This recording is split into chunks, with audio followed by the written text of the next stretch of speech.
process.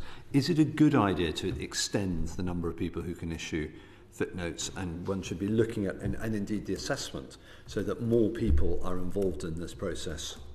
So it's not just purely on GPs in terms of fit notes, and it's a wider number in terms of the assessments. What's your view on that?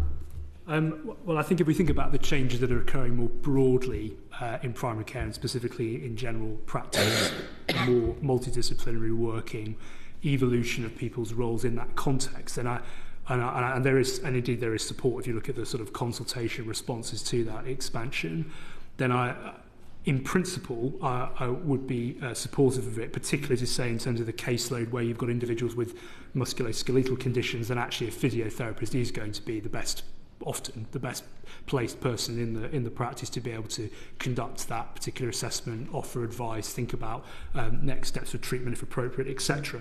The key thing is going to be that in that the evidence that you're citing from the report the Policy Exchange has done, in the vast majority of cases, over 90%, it is still the general practitioner who is certifying the fit notes. Yep. But of those smaller proportions where those other health professionals are actually conducting the assessment, interestingly, and it's difficult to extrapolate because there's such small numbers, but actually where a physiotherapist, for instance, is doing the assessment, they are more often they are using the option of thinking about the types of adjustments, the types of support that someone might need to help the remaining work. So, for instance, if that was to be the case and the evidence supported actually that these professionals do use this tool in a different way, then that would be a good thing, I would say. But as I say, that has to be caveated by the fact that very small numbers, very limited time to actually really make that assessment. So, to some extent, we have to see, but not against it in principle at all. Okay, right. I'm going to turn to Baroness